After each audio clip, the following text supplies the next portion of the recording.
Hola a todos, hoy es lunes, 29 de septiembre de 2025, y como es habitual los lunes, tenemos una excelente sesión con el coronel Shaq Bode. Bienvenido de nuevo, coronel. Muchas gracias por invitarme de nuevo, siempre es un placer. Gracias.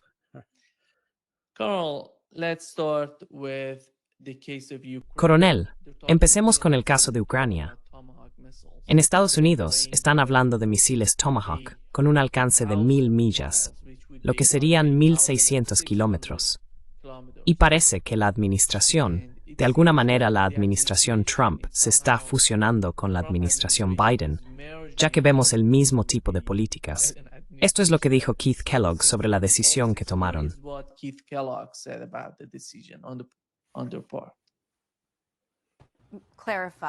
¿Puede aclarar, está diciendo entonces que la posición del presidente es que Ucrania puede llevar a cabo ataques de largo alcance dentro de Rusia, que eso ha sido autorizado por el presidente? Creo que, al leer lo que él ha dicho y lo que ha dicho el vicepresidente Vance, así como el secretario Rubio, la respuesta es sí. Hay que usar la capacidad de atacar en profundidad. No existen los santuarios. Esa es una de las razones por las que creo que la semana pasada, y se ha confirmado, el presidente Zelensky pidió al presidente Trump que le proporcionara misiles Tomahawk, que te dan alcance. Son sistemas realmente buenos. Estados Unidos para los mejores sistemas del mundo. ¿Les estamos dando los Tomahawk? Bueno, esa decisión no se ha tomado, pero él lo ha solicitado. Sé que el presidente Zelensky de hecho lo pidió, lo cual fue confirmado por una publicación en redes sociales del vicepresidente Vance. Eso dependerá del presidente. Y hemos escuchado a Lavrov en la ONU. Dijo que cualquier agresión contra Rusia recibirá una respuesta contundente. La OTAN y la UE no deberían tener dudas al respecto. ¿Cuál es su evaluación? ¿Cuál es su valoración de los últimos acontecimientos, considerando el caso de Ucrania?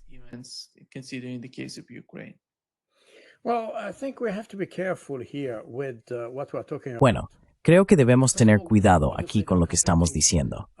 En primer lugar, obviamente, hay interpretaciones contradictorias sobre lo que acaba de decir Keith Kellogg acerca del Tomahawk, por ejemplo. Ciertamente, Zelensky pidió misiles Tomahawk, pero no estoy seguro de que el liderazgo estadounidense, como ocurrió con Joe Biden, por cierto, esté dispuesto a proporcionar ese tipo de arma a Ucrania. Y el problema es menos militar que político, porque dar ese tipo de arma a los ucranianos es, quiero decir, técnica y militarmente, probablemente no sea un gran problema. Es decir, sin duda es un problema para los rusos, pero probablemente tengan defensas y sistemas para contrarrestarlo.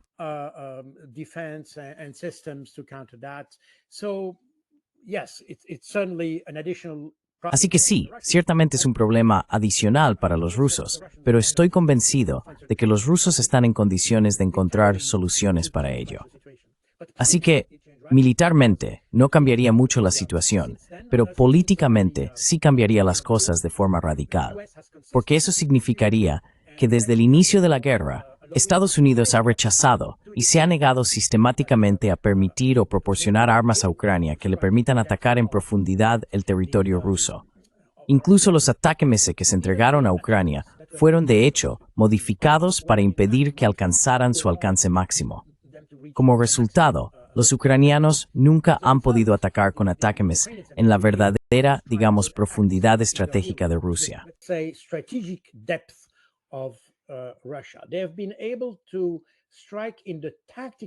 Han logrado atacar en la profundidad táctica, y eso fue permitido por los estadounidenses.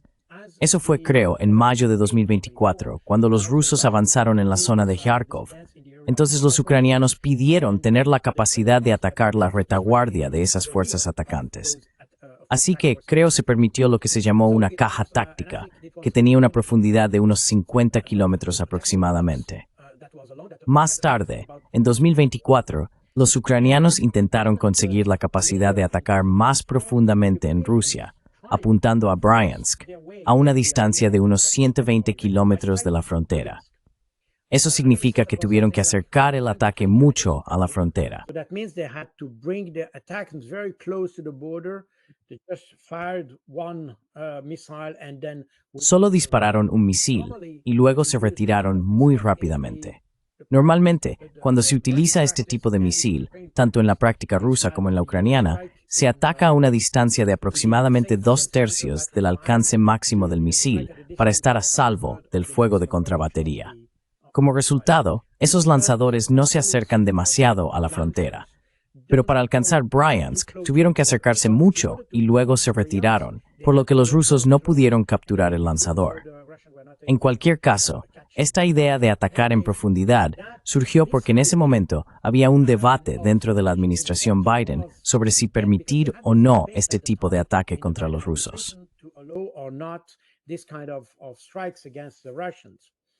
My personal view, not my personal. Mi evaluación de la situación es que la administración Biden nunca permitió a los ucranianos atacar en profundidad el territorio ruso, al menos no en la profundidad operativa o estratégica de los rusos. En el momento en que el año pasado ocurrieron estos ataques contra Bryansk, también hubo algunas discusiones por parte de los ucranianos sobre la adquisición de armas nucleares. Al parecer, el enfoque en ese momento involucraba a Donald Trump, que entonces estaba en campaña presidencial. Eso es lo que dijo Trump. Tenemos que ser cautelosos con lo que dice Donald Trump, pero aparentemente los ucranianos se acercaron a él y le preguntaron sobre la posibilidad de adquirir armas nucleares si llegaba a ser presidente.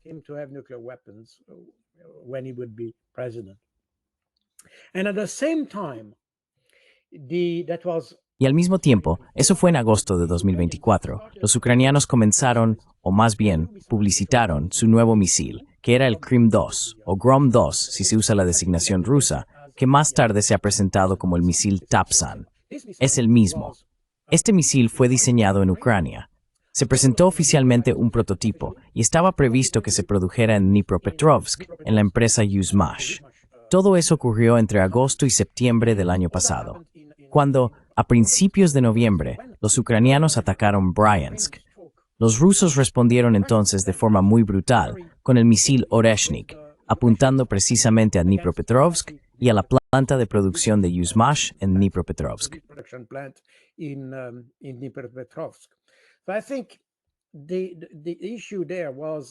Así que creo que la cuestión ahí fue que, debido a toda esta discusión sobre el alcance y la profundidad del territorio ruso, los rusos entendieron que los ucranianos intentaban abrirse camino hacia esa idea, y por lo tanto, utilizaron el misil Oreshnik para lograr dos objetivos.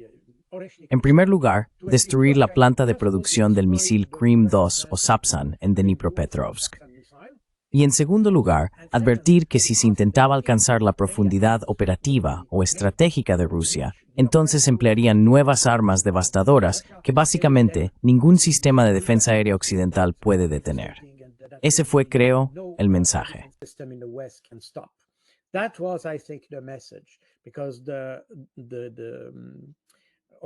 Porque el misil Oreshnik en ese momento aún no estaba en producción. Comenzó a producirse a principios de este año o a finales del año pasado. Así que los rusos solo querían enviar un mensaje.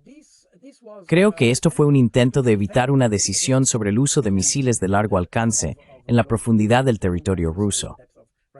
Ahora, con la administración Trump, estamos en un estado constante de incertidumbre, porque dicen una cosa y al día siguiente lo contrario. Mi sensación es que cuando los estadounidenses hoy, o Trump, hablan de la profundidad del territorio ruso, tienen en mente la profundidad táctica del territorio, pero no la profundidad estratégica.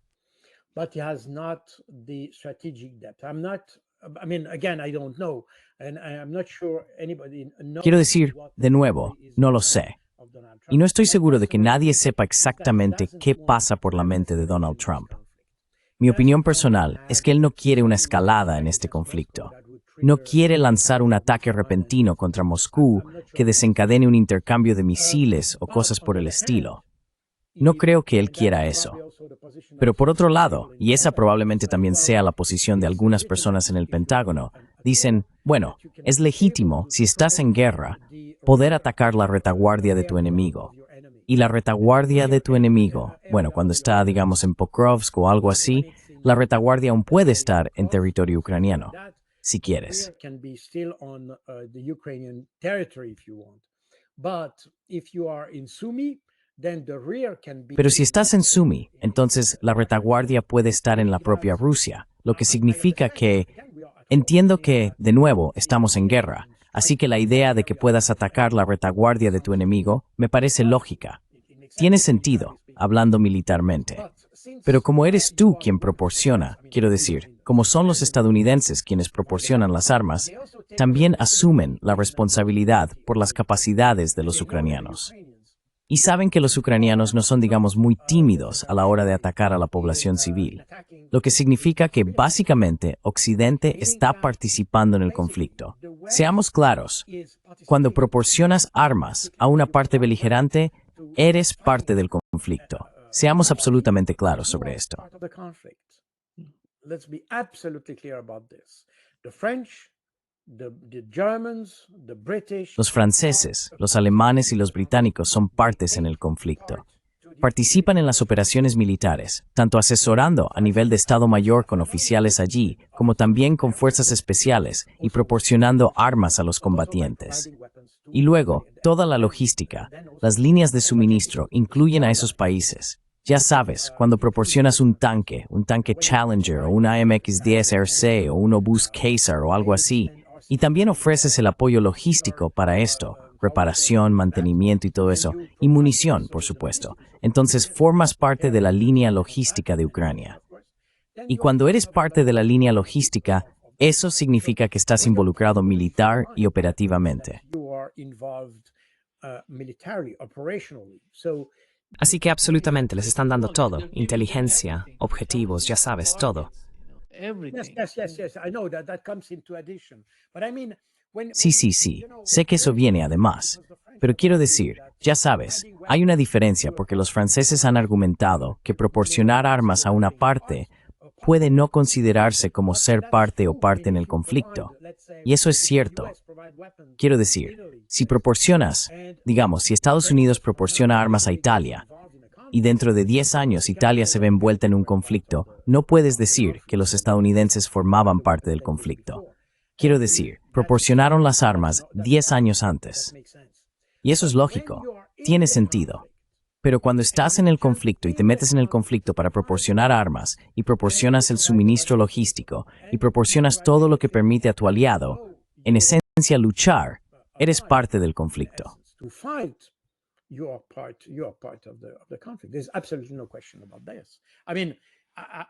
No hay absolutamente ninguna duda al respecto. Quiero decir, creo que los rusos son extremadamente pacientes porque podrían atacar cualquier objetivo en Francia. Me refiero a cualquier objetivo militar en Francia. En mi opinión, en lo que respecta al derecho internacional, no habría absolutamente ningún problema. Dejémoslo claro, y lo mismo se aplica a Estados Unidos. Cuando proporcionas armas a un enemigo en combate, eres parte del conflicto. Eso es todo. Así que ese es el contexto, por así decirlo. Pero ahora, cuando escuchamos hablar de profundidad, creo que la mayoría de la gente hoy en día entiende que se puede atacar a los rusos en su profundidad táctica. Eso significa algo así como entre 30 y 60 kilómetros dentro de la base, detrás de la línea del frente, digámoslo así, detrás de la línea del frente.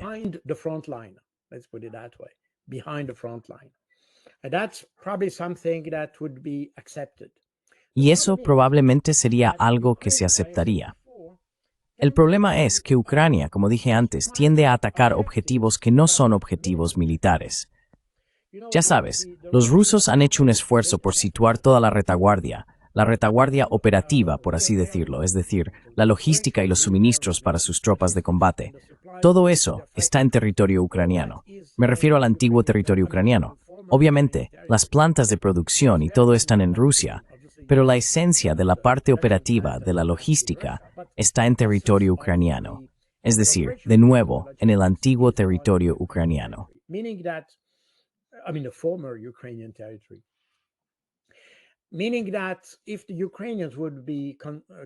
Es decir, si los ucranianos fueran coherentes con lo que quieren lograr, atacarían esos objetivos. El problema es que esos objetivos están fuertemente defendidos por los sistemas de defensa aérea muy potentes de los rusos. Mientras que en la profundidad operativa y estratégica del país, y lo hemos visto con la llamada Operación Pavutina o la llamada Operación Telaraña que tuvimos a principios de este año, cuanto más te adentras en la profundidad estratégica de Rusia, obviamente la defensa aérea es menos densa. Por lo tanto, es más fácil atacar. Evidentemente, zonas como las grandes ciudades y probablemente lugares de importancia estratégica como plantas de producción, centrales eléctricas y cosas por el estilo, probablemente estén fuertemente protegidas.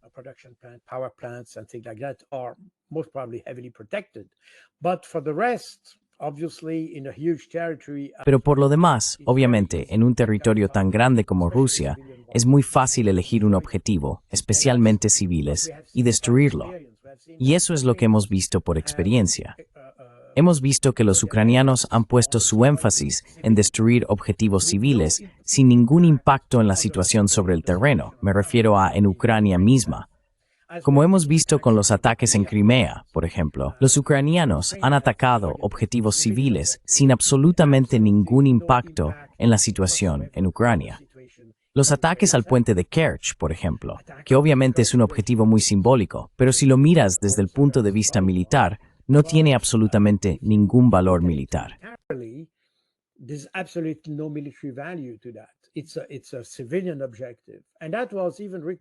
Es un objetivo civil, y eso fue reconocido incluso por Estados Unidos, el Reino Unido, e incluso los propios ucranianos han admitido que el puente de Kerch ya no tiene ninguna importancia militar.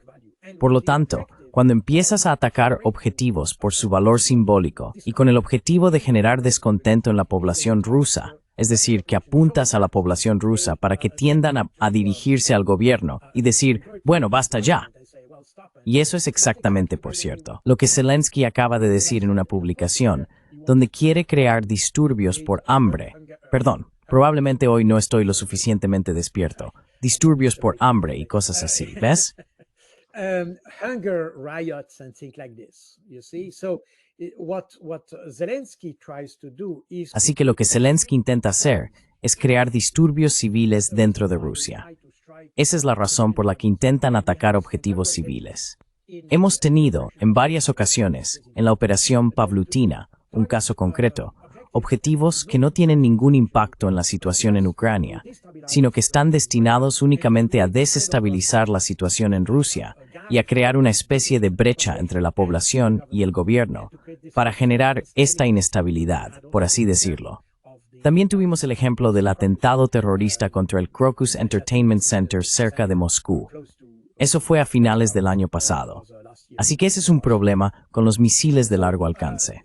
that's a problem with the long range missile. And that's the reason why I think Y esa es la razón por la que creo que la administración estadounidense, en mi opinión, probablemente sea muy reacia a proporcionar un arma que permitiría a los ucranianos atacar ciudades como Moscú u otras, incluso si Moscú ciertamente tiene la capacidad de defenderse y protegerse contra este tipo de amenaza. Sin embargo, sería una mala señal política por parte de Estados Unidos. Así que soy un poco escéptico respecto a lo que dijo Keith Kellogg, y creo que probablemente, si no el estamento político, el estamento militar en Estados Unidos, es probablemente un poco más consciente de las consecuencias de proporcionar tales armas a los ucranianos. Así que tiendo a pensar que probablemente es más retórica en esta etapa que una amenaza real. Esa es mi opinión personal.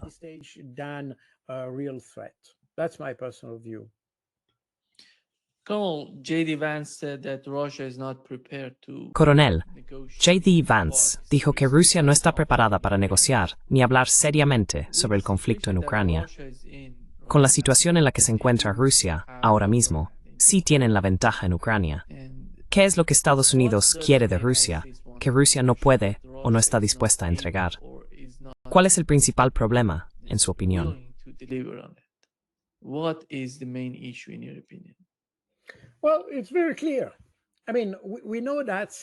Bueno, está muy claro. Quiero decir, sabemos que desde el 14 de junio de 2024, Vladimir Putin lo dijo de forma muy explícita, Y si lees el texto, puedes encontrarlo en la página web del Kremlin. Está allí literalmente y puedes leerlo tú mismo. En esencia, Vladimir Putin dice que para iniciar negociaciones, primero deben cumplirse dos condiciones. La primera es que Ucrania abandone la idea de unirse a la OTAN. La segunda es que las fuerzas ucranianas deben abandonar los oblasts o regiones de Kherson, Zaporilla, Donetsk y Lugansk. Entonces, una vez hecho esto, podemos comenzar las negociaciones de inmediato y se iniciará un alto el fuego inmediatamente para permitir que se desarrolle un proceso de paz. A peace process to develop. And that was explained exactly as I said it. Y eso se explicó exactamente como lo dije el 14 de junio de 2024. Primero, deben cumplirse las dos condiciones para poder entablar una negociación. Y en junio de este año, a principios de mes, el 1 o 2 de junio, cuando se reanudó el diálogo en Estambul, los rusos llegaron con un memorando que explica de manera muy detallada exactamente el proceso que estoy describiendo. Es mucho más detallado, con todos los pasos, el cronograma y todo eso. Todo estaba muy detallado en ese memorando. Y eso es exactamente lo que dijeron los rusos. Ahora, no han cambiado de opinión. Si quieres negociar, primero tienes que cumplir dos condiciones. Pero el tema, que esta armia es campeonato cada vez. Este es el problema. Hay dos cosas. En primer lugar, Estados Unidos y otros nunca consideraron esas dos condiciones al principio. Ni siquiera intentaron negociar esas condiciones. Eso ha sido totalmente olvidado por Occidente. Y el segundo punto es que no sabemos exactamente qué quieren lograr los estadounidenses, especialmente los estadounidenses ahí. Quiero decir, entendemos que los ucranianos se osan ceder su territorio a Rusia. Incluso, sí, la realidad es la que es. Así que eso significa que, independientemente de si quieren o no, los rusos están ahí. Es un hecho simple. Y también tienen que reconocer el hecho de que, por cierto, hay aproximadamente la mitad de la población ucraniana que está dispuesta a abandonar esos territorios a los rusos.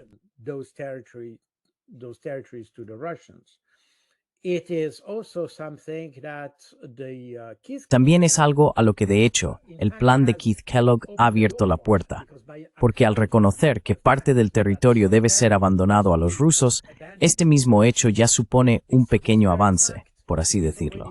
El problema es que los rusos han dejado las condiciones extremadamente claras, y no se trata solo de que la línea del frente deba ser la frontera, sino que debe ser la frontera de esas regiones. Lo que significa que hay algo así como, digamos, aproximadamente un 25% de esas regiones que los ucranianos deben abandonar adicionalmente a los rusos.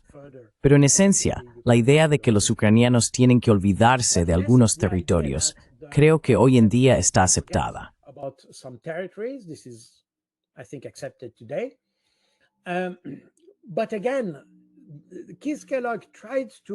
Pero de nuevo, Keith Kellogg intentó dar un paso en la dirección de los rusos, pero nunca fue más allá, porque una vez más el problema es que los rusos, recuerda que los rusos, de hecho, fueron engañados en los acuerdos de Minsk I y II. Y luego también fueron engañados en abril de 2022. Sabes, en marzo o abril de 2022, cuando los ucranianos hicieron una propuesta. A mediados de marzo de 2022, hicieron una propuesta a los rusos que incluía la retirada de todas las tropas rusas de Ucrania a cambio de que no hubiera OTAN. Y quedaban algunas discusiones pendientes sobre Donbass y Crimea. Pero en esencia, los rusos habrían abandonado los territorios ucranianos.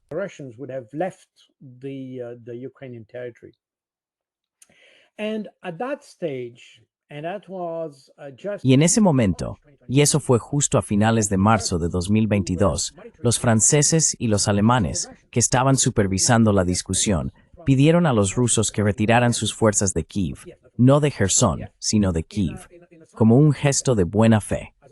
Y como la discusión avanzaba en la dirección correcta, y las propuestas presentadas por los ucranianos eran satisfactorias para los rusos, y todo indicaba que íbamos por buen camino, los rusos dijeron, de acuerdo, como muestra de buena fe, retiraremos nuestras fuerzas de la zona de Kiev.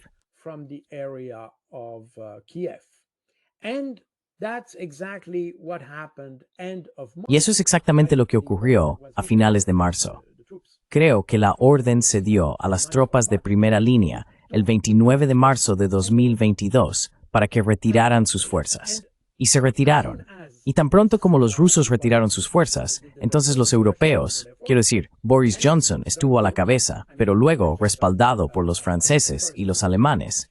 Los europeos le dijeron a Zelensky, ahora tienes que retirar tu propuesta y no hay discusión con los rusos. Y eso es exactamente lo que pasó. La propuesta ucraniana ya estaba firmada, o al menos rubricada. Quiero decir, los rusos dicen firmada, pero probablemente solo estaba rubricada. En cualquier caso, the Russians say signed, but probably it was initial. In any case, Dessutom kan ni tro en estado a ves braceintumento. had signed the Ukrainian. sí. ¿Quién mostró los documentos a los líderes africanos? Exactamente, precisamente. La parte ucraniana había firmado el documento y los rusos estaban a punto de firmarlo, pero luego fue retirado, y por lo tanto, los rusos se dieron cuenta de que habían sido engañados, porque todo fue mal utilizado por los europeos para hacer que los rusos retiraran sus fuerzas de Kiev. Y una vez que los rusos cumplieron, todo se vino abajo. Así que hoy, los rusos no se dejarán engañar de nuevo.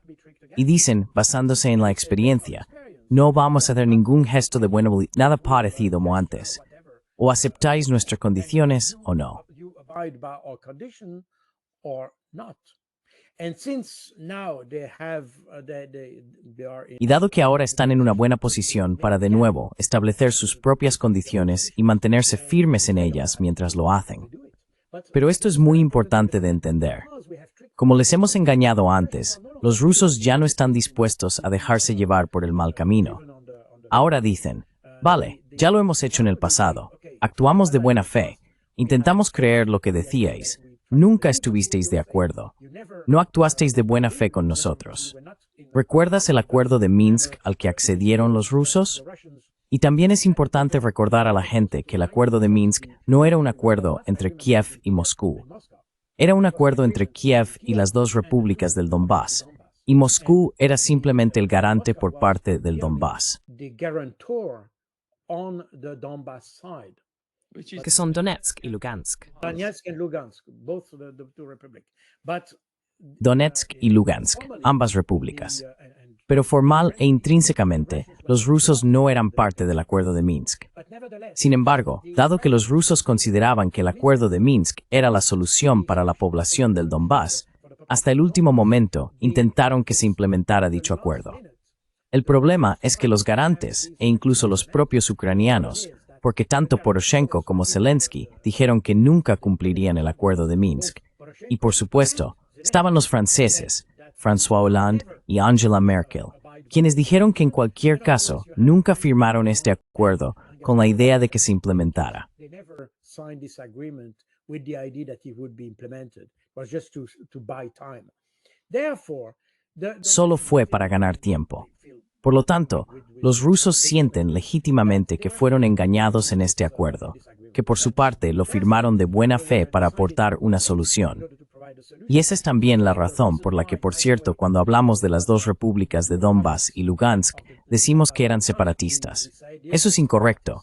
Es decir, lo intentaron, y esas dos repúblicas pidieron varias veces a Rusia que las integrara en la Federación Rusa, pero Putin se negó sistemáticamente. De hecho, fue solo el 21 de febrero de 2022 cuando Vladimir Putin reconoció la independencia de esas dos regiones, pero no las incluyó en la Federación Rusa. but didn't include them into the Russian Federation. So meaning that explains and demonstrates. Así que eso explica y demuestra el hecho de que para los rusos contaban con el acuerdo de Minsk para resolver el problema. Querían una solución política a la crisis, no querían una solución militar. Pero, como esta solución política fue rechazada de manera constante por los occidentales, entramos en el conflicto. Y los rusos tuvieron la sensación de haber sido engañados en ese aspecto. Exactamente lo mismo ocurrió en marzo de 2022, con el primer acuerdo de Estambul. Por lo tanto, hoy los rusos dicen, de ninguna manera, ahora hemos puesto nuestras condiciones. Estas son las condiciones. O las aceptan o seguimos según lo previsto. Y esa es la debilidad de la administración estadounidense, no haber entendido eso. US administration not to have understood that. And at no point in the whole process since February En ningún momento, desde febrero de este año hasta ahora, la administración estadounidense ha aceptado o integrado las condiciones rusas en el proceso de paz. Incluso intentaron sortear dichas condiciones. Y dado que los rusos han sido extremadamente claros al respecto, ahora estamos en la situación en la que nos encontramos. Así que, cuando J.D. Vance dijo que los rusos no quieren negociar, eso es falso. Engañaron a Rusia varias veces. Ahora los rusos han comprendido que no se puede confiar en los occidentales. Por lo tanto, ahora es, ¿aceptáis nuestras condiciones o seguimos luchando? Y ahora el problema es que nos hemos puesto en una situación en la que los rusos tienen esa posición. Los estadounidenses se han colocado. Quiero decir, por supuesto, Donald Trump dirá, bueno, esa no es mi guerra, es la guerra de Biden. I mean, of course, Donald Trump will say, well, that's not my war, that's Biden's war. Okay, but the fact of the matter is that it's you. Vale, pero la realidad es que es Estados Unidos contra Rusia. No, no es la guerra del señor X contra el señor Y. No es eso, es Estados Unidos contra Rusia. Independientemente de lo que pienses sobre la administración Biden, la realidad es que tomaron malas decisiones. Y hoy hay que tener en cuenta que esas malas decisiones explican el comportamiento de los rusos hoy en día. Y también quiero decir, los estadounidenses también tienen que admitir que cometieron un error colectivamente. Es decir, el gobierno de Estados Unidos o la administración, independientemente de si era demócrata o republicana, cometió un error. Y ahora tienen que encontrar una solución, teniendo en cuenta esos errores, no evitándolos ni descartándolos. Not avoiding them and discarding them. You cannot just say, well, that's Biden's war, so we forget. Sabes, no puedes simplemente decir, bueno, esa es la guerra de Biden, así que olvidamos esta parte de la historia y empezamos todo desde cero. No, no es así, especialmente no desde el lado ruso.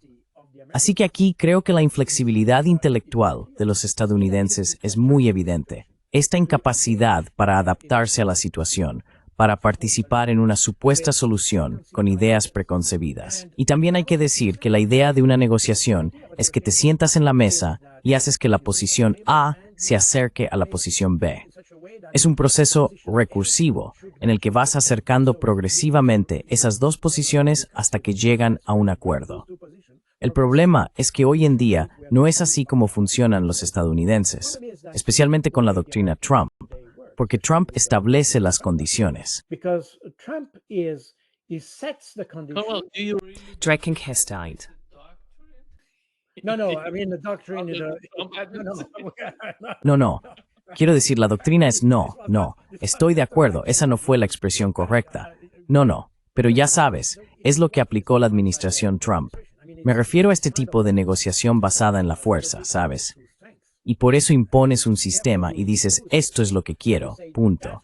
No hay una negociación real. Y eso es exactamente lo que ocurrió con Palestina o con Irán, con quien sea.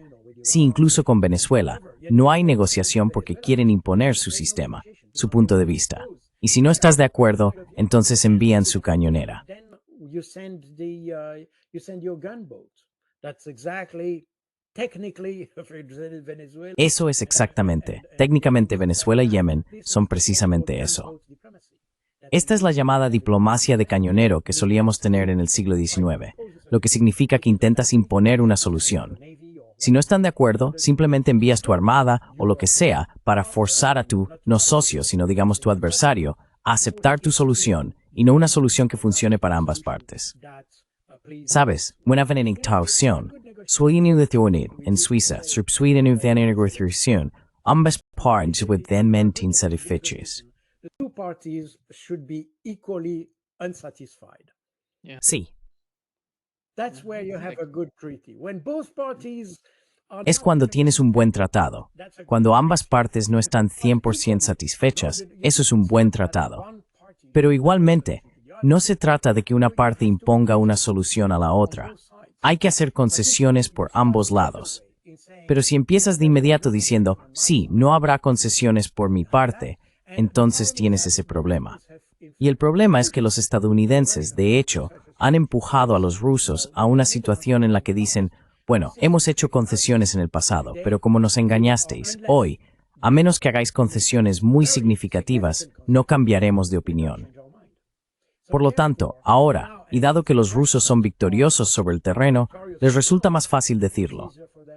Y Occidente ahora está atrapado en su propio relato, en sus malas prácticas, en su ausencia de estrategia, en su ausencia de doctrina. Probablemente más ausencia de estrategia que de doctrina.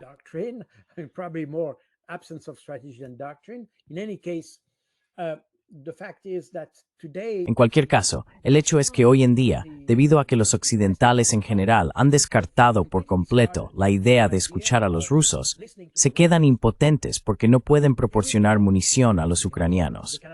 No pueden ayudar ni sostener el conflicto financieramente con Ucrania. Obviamente, Ucrania está perdiendo personal. Por lo tanto, poco a poco, los occidentales se quedan sin ninguna solución. Y ese es el peligro de la situación. Porque como no hay una solución obvia, o digamos razonable al conflicto por parte occidental, están buscando la escalada. Y eso probablemente explica lo que estamos presenciando hoy. En todas partes vemos intentos de escalar, probablemente primero de forma verbal, pero en algún momento también de forma no verbal, la situación. Bueno, recuerdo...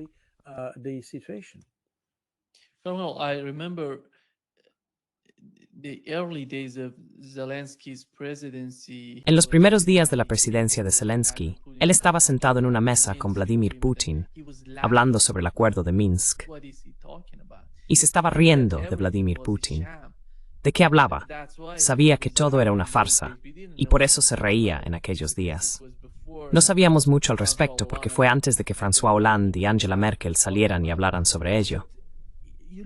Pero si miras a Ucrania, Donald Trump dice que, según la narrativa de su administración, la guerra en Ucrania nunca podría haber ocurrido bajo su mandato. Creo que eso es totalmente falso, porque si miras a Zelensky, ¿quién es Zelensky? ¿Quién lo llevó al poder? Es judío.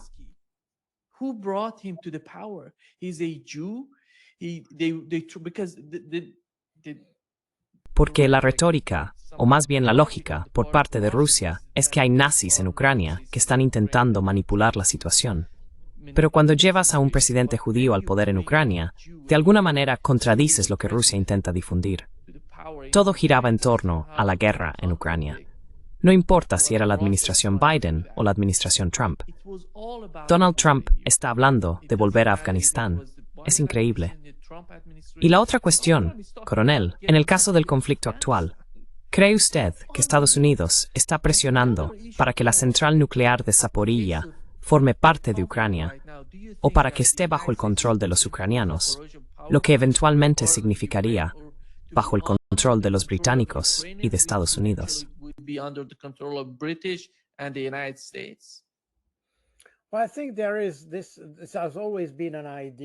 Bueno, creo que esto siempre ha sido una idea, o probablemente no exactamente eso, pero creo que la central nuclear de Zaporilla ha sido prácticamente tomada como rehén por los ucranianos desde el principio. Ya tuvimos esto en 2022, porque al bombardear y atacar la central nuclear, de alguna manera se podía chantajear a Europa con ello. Dicen, bueno, si los rusos están allí, eso crea inestabilidad. Y toda Europa puede verse amenazada por un problema nuclear. Y esa es la razón por la que los ucranianos, desde el principio, desde creo que las primeras tropas rusas llegaron al lugar el 5 de marzo de 2022. Puedo estar equivocado, pero creo que fue más o menos en esa fecha. Han actuado de esta manera.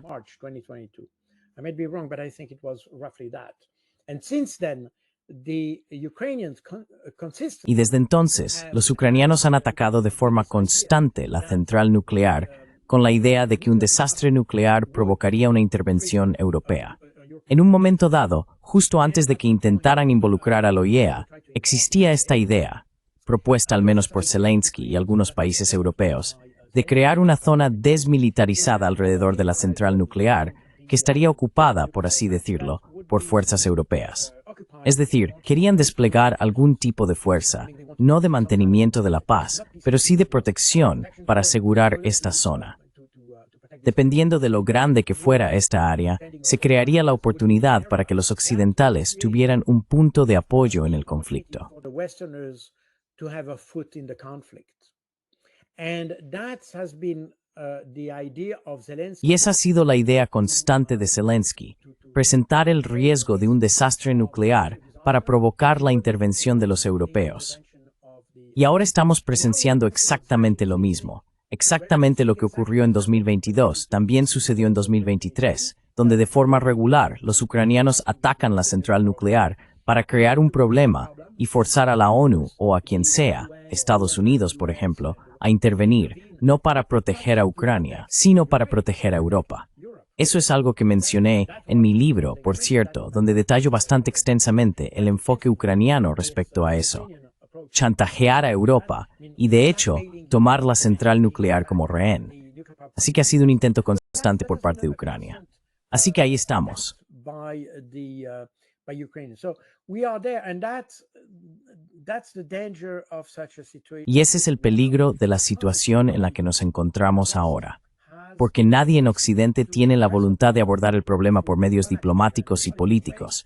La única opción que queda es una escalada para forzar a Occidente a entrar en Ucrania. Y dado que el problema sigue confinado a Ucrania, vemos, y eso es exactamente lo que el 15 de septiembre, creo, dijo el primer ministro polaco Sikorski, que no hay nadie en Europa dispuesto a desplegar tropas y luchar contra los rusos. Pero por supuesto, esto es en el contexto de un conflicto que está limitado a Ucrania.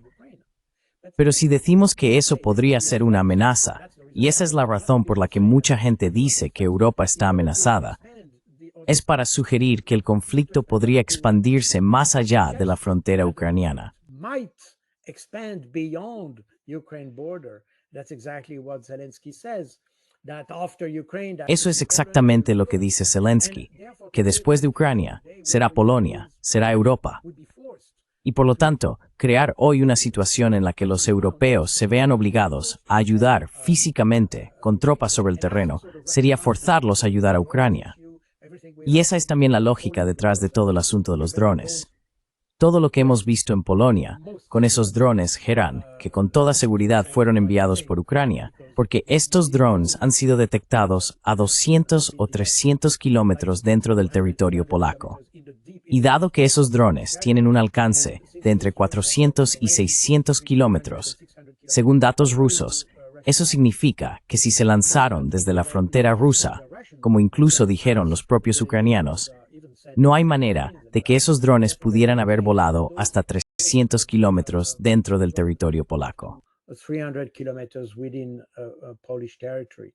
That means that since this kind of drone Eso significa que, dado que este tipo de dron es esencialmente un señuelo, y los rusos los utilizan en una proporción de 3-1 respecto a los Shahed, que son los drones con la cabeza explosiva y todo eso, de cada 3 o 4 drones, según cómo se cuenten, 2 o 3 son Heran. Y esos Heran, en su mayoría, aterrizan en algún campo sin causar ningún daño, porque no llevan munición.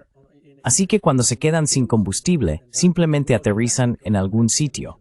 Y es fácil reciclarlos, solo que ponerles combustible y redirigirlos hacia Polonia. Eso es, a parecer, lo que han hecho ucranianos, Smooth 4. in order to simulate an attempt from the Russians to Un intento por parte de los rusos, de Coronel, solo mencione lo que dijo Lavrov al respecto. Dijo que los drones supuestamente encontrados en territorio polaco tienen un alcance de vuelo más corto que la distancia desde la frontera rusa hasta ese territorio. No está diciendo claramente que ellos estén haciendo esto, pero de alguna manera implica que esos drones no estaban en manos de los rusos, que iban hacia. yeah. That's exactly, and that explains why those drones were found. Exactamente, y eso explica por qué esos drones que se encontraron estaban de hecho reparados. Verás, hemos visto que fueron reparados con cinta adhesiva y cosas por el estilo. El alcance nominal del dron Heran es, como dije, entre 400 y 600 kilómetros. Y los que se encontraron en Polonia estaban a unos 1.200 kilómetros de la frontera rusa. Así que volaron al menos 300 o 400 kilómetros más de lo que es nominalmente posible. Por lo tanto, probablemente hayan sido reciclados por los ucranianos y utilizados como una forma de realizar algún tipo de operación de falsa bandera. A way to perform some kind of false flag. And that's, in fact, explains. Y eso de hecho explica o podría explicar, porque no sabemos exactamente si es cierto o no, pero este informe proporcionado por los servicios de inteligencia húngaros, que también fue mencionado por Maria Zakharova, la portavoz del Ministerio de Asuntos Exteriores, decía que aparentemente los ucranianos están preparando una operación de falsa bandera, utilizando drones Shahed reciclados con cabezas explosivas y enviarlos a algún lugar en Polonia, Rumanía o en otro sitio para simular. ¿Es eso Dinamarca el mismo objetivo? No, creo que Dinamarca es algo muy diferente. Lo que ocurre en Dinamarca probablemente se parece más a lo que vimos en Nueva Jersey el año pasado. ¿Recuerdas que también tuvimos esos drones volando por todas partes, alrededor de los aeropuertos, y durante semanas todo el mundo estaba persiguiendo drones? Es Irán, está haciendo esto. It's Iran is doing this. It was Iranian, it was Chinese, it was. Era iraní, era china, era rusa, era de todo. Y al final resultó que eran drones de las fuerzas del orden, de los que nadie sabía nada. Y ahora parece que tenemos lo mismo. De hecho, la policía danesa informó que los primeros avistamientos que se produjeron alrededor del aeropuerto de Copenhague fueron el 22 o 23 de septiembre, o algo así. En cualquier caso, hubo esta alerta en torno al aeropuerto de Copenhague, y eso se presentó en Occidente y en los medios occidentales como el primer ataque. De hecho, se definió como un ataque por parte de los rusos y el primer intento de guerra híbrida, o lo que sea. Pero la policía danesa dijo que en realidad, lo más probable es que se tratara de una aeronave ultraligera que estaba realizando algún tipo de vuelo de entrenamiento y que fue confundida con un dron grande. And that was confused with a large drone. So we are there, and for the subsequent flights, because Así que estamos allí. Y en cuanto a los vuelos posteriores, porque ha habido, según testimonios o, digamos, llamadas a la policía y todo eso, al parecer hubo algo así como 500 incidentes la semana pasada, sobre esos drones. Pero la inteligencia militar danesa ha admitido que no pudieron identificar la fuente u origen de esos drones. Y la página web del Ministerio de Defensa danés, de hecho, reconoció que algunas personas han visto drones, pero nadie sabe más sobre ellos. Y creo que, como ocurrió en Nueva Jersey el año pasado, una vez que lanzas algún tipo de alerta y cosas así, hay mucha gente que se aprovecha de esto e intenta crear una nueva situación.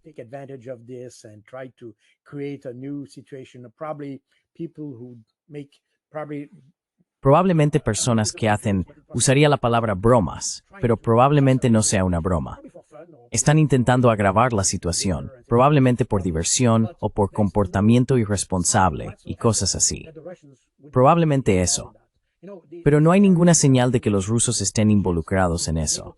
Sabes, esta zona donde está Dinamarca, que en la terminología de la OTAN se llama Baltap, no Baltop, sino Baltap, los accesos bálticos. Y aquí es donde está la isla de Bornholm, cerca de la cual ocurrió el incidente con Nord Stream. Ya sabes, el sabotaje de Nord Stream. Esta zona es la única vía para que los submarinos rusos lleguen al Atlántico.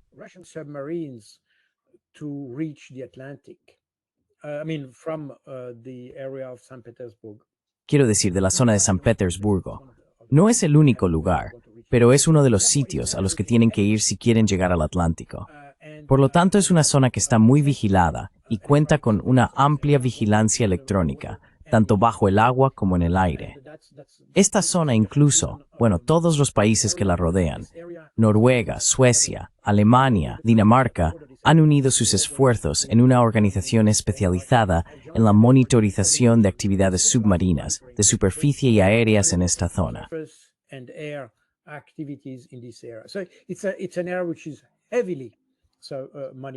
Así que es una zona que está muy vigilada.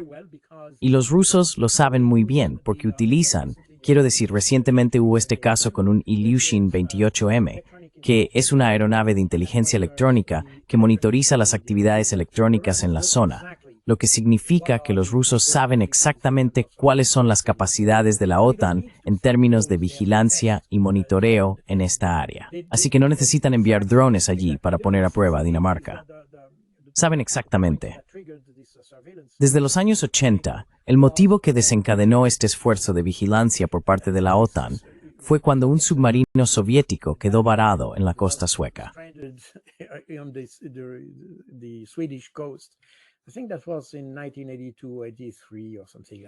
Creo que eso fue en 1982, 83 o algo así, principios de los años 80.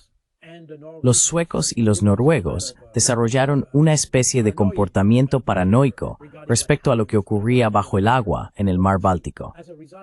Como resultado, crearon un sistema de vigilancia extenso junto con todos los países circundantes.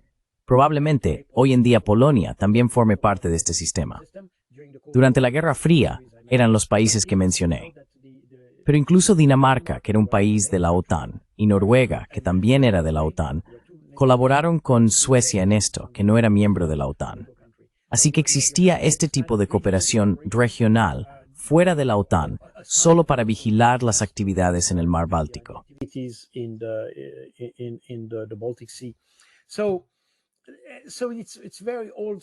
Así que es algo muy antiguo, y los rusos lo saben perfectamente. Envían barcos de inteligencia electrónica regularmente para vigilar las cosas. No necesitan enviar esos pequeños drones. Es infantil pensar eso. No, esto es algo diferente. Eso es lo que ocurre allí. Es simplemente la dinámica paranoica que existe en Occidente la que ha creado un problema. En Polonia, sin embargo, fue diferente, porque allí sí fue un intento de crear algún tipo de operación de falsa bandera. Y probablemente lo que dijo el servicio de inteligencia húngaro quiero decir, no sé si es cierto, quiero decir si ocurrirá, pero digamos que es plausible.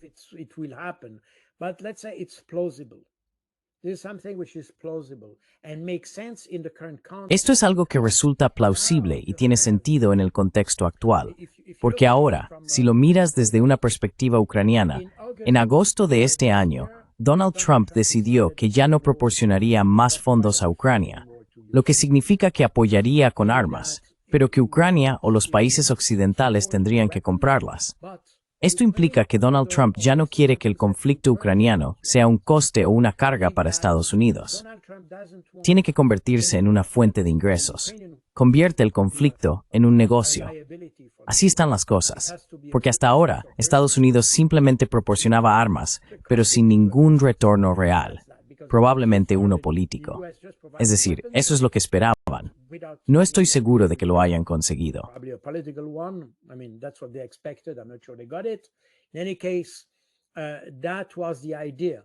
En cualquier caso, esa era la idea.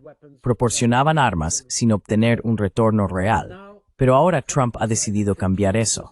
Por supuesto, él es un hombre de negocios. Por lo tanto, ahora ha convertido la guerra en un negocio. Así que vende las armas. Ese es el primer punto. El segundo es que, a principios de septiembre, la administración Trump decidió dejar de financiar la Iniciativa de Seguridad del Báltico, que es una iniciativa diseñada para apoyar el fortalecimiento de las fuerzas en los estados bálticos y en Polonia. Quiero decir, no sé exactamente cuál es la relación entre la BSSI, la Iniciativa de Seguridad del Báltico, y Polonia. Pero el hecho es que Estados Unidos ya no quiere financiar el fortalecimiento de estas fuerzas, y con razón.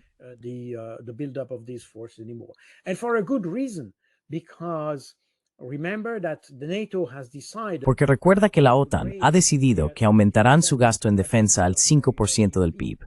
Por lo tanto, ya no es necesario que Estados Unidos subvencione el fortalecimiento de la defensa, ya que estos mismos países han acordado incrementar sus presupuestos de defensa. Esa es la lógica. Al aceptar esto, los países de la OTAN también han aceptado implícitamente que Estados Unidos ya no financiaría directamente ninguna iniciativa. Y eso es exactamente lo que ocurrió. Eso fue a principios de septiembre. Luego, a mediados de septiembre, Sikorsky confesó que nadie quiere apoyar a Ucrania con tropas sobre el terreno. Y solo unos días después, Kaja Kallas dijo abiertamente que sin Estados Unidos, la UE no podría apoyar la guerra en Ucrania. So if you look at it from a Ukrainian Así que si lo miras desde la perspectiva ucraniana, desde la perspectiva de Zelensky, dirías, bueno, Estados Unidos se está retirando, ya no paga por nosotros, ya no paga por los estados bálticos ni por Polonia y nadie quiere enviar tropas para apoyarnos. E incluso la Unión Europea, que es más firme en su apoyo a Ucrania, tiene que admitir que no es capaz de hacerlo. Así que esto debe de ser bastante deprimente para Zelensky. ¿Cuál es la reacción? Quiero decir, las opciones ahí son escalar el conflicto y crear una situación en la que Occidente se vea simplemente obligado a intervenir. Ya no tienen otra opción. Y eso es exactamente lo que está ocurriendo hoy con toda esta idea de falsos. Y esa es la razón por la que creo en la idea de la bandera falsa. Y probablemente también sea la razón por la que los húngaros y los rusos han afirmado que sucedería.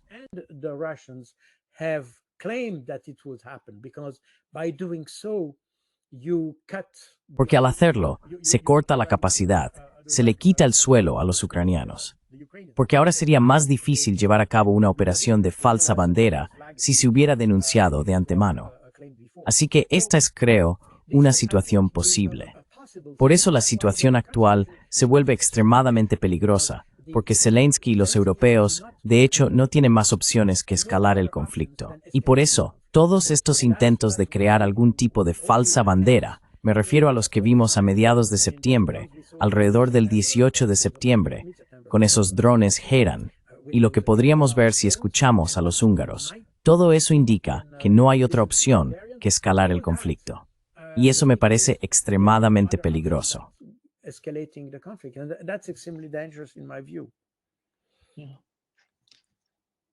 Muchas gracias, Coronel Shak. Ha sido un placer. Mis gracias por tonping y more sobre tu mano.